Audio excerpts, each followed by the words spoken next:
waayahay sida la socotaan maanta kale waxaan nooga barateen waa hordhici kaftanka siyaasadda isagoo dhan maaha waxa weeye waxa la idin soo gudbinayaa isagoo isku dhan berito laakiin waxaanu ka fursan weynay inaan had iyo jeer aan idin soo sheegno hordhaca inta yar oo ugu muhiimsan ama asnaana shacabku ha ku sii sugeen dadka idin daawanaya marka bal idinkii cali ayaa idin kala bixi doona caliyo dadka ina daawanaya hordhici kaftanka maxaad u haysaa laba qodob ayaan u soo qaadan doonaa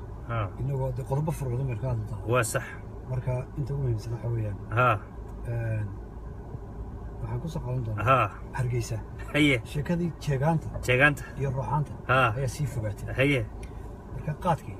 jaadka Hargeysa Itoobiya ka soo galay ayaa wax soo mari jiray wajaale ka Gabiley saas Hargeysa ku soo galay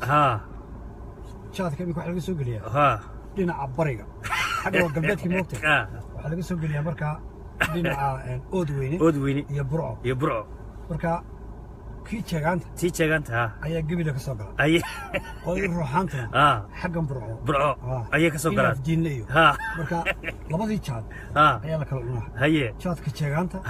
iyo jaadka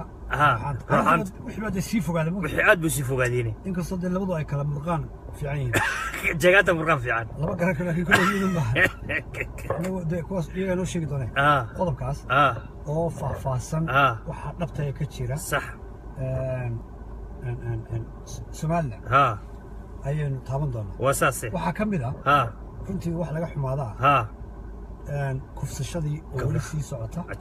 gabadh 7 jira oo iyana la kufsaday cidii kufsatay iyo sidii loo galay ninkii wax kufsaday bay eegi doonaa wasaase waxaan eegi doonaa gabadh wariye oo lagu garaacay lagu jir dilay jawhar haye gabdhahana dee haddii xitaa wax lagu dhufanayo waa mamnuuc in wejiga laga dilo marka gaashaanlihii haystay saldhigga booliska ayaa gabadha gidaar madaxa uga dhacay wejigii ka bedelay runtii dee markaad lasoo bandhigay sawirkeeda aad baad uga naxaysaa innaa lillaah marka waxaan beri xasuustay yaasiin nin baa xaaskiisu ay dili jirtay marka dilka kalama haysaga ka xishoon jiro xishoon jiro xaaska iyadu wax doonsa ku dhufatay waxba ha u geysin farasaarin marka aad buu soo xagxagtay oo meel walba ishii ka geysaa maalin walba xagtimo ku yahay marka waan la tiriyo waxaan ku warnay wax deesha kula daani gabadhu ku deynay adigu xagxagan ama iman khayraha idaha iman horta isku yimaad meelaha maanta dambe ay madiibad maraqa oo karkaraysa soo kursi ku fadhiya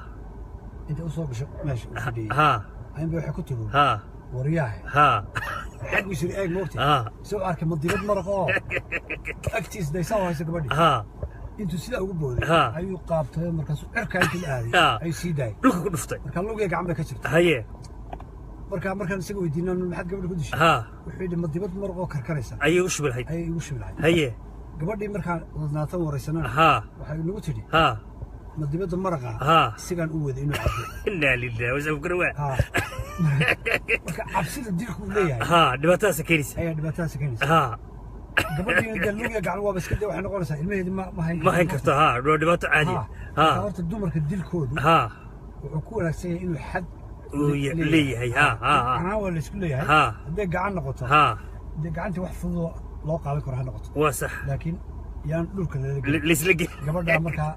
waxaan odhan lahaa xaqeydii jawhar madaxweynaha waare inuu ka daba tagaa arrinkaas saldhigga baadha magaalada Beledweyne waxa ka jirta xawaalihii bartamaha magaalada Beledweyne ayaa yaasiin la iibiyey inta cagaf la mariyey marka dad aabahoodii iyo hooyadood meesha ku aasan yihiin oo jimco kasta ama bil kasta mar soo u tagi jiray faataxada soo akhri jiray ayaa imka garana xawaashi aabiyey xagee bareeday arrimaha ayaa farma furbadan oo kale oo qaarkood siyaasad u badan yihiin ayaa wiiga ka hadli doona aad iyo aad baad u mahadsantahay cali mar labaad iyo mar saddexaadba waa cali xaraaro in la wadaagayay kabtankii siyaasadda iyo wiigan oo weliba hordhaca isagoo kaamila maaha weli intaa yar waxaan isnayaa ku sii sugeen shacabka aadka u faraha badan oo meelaha adduunka dacaladiisa ina ka daawada haddaba isbuucan ama berito ayaad isagoo dhan aad heli doontaan yaan la maqnaan la moogaan nala socda aad baad u mahadsantihiin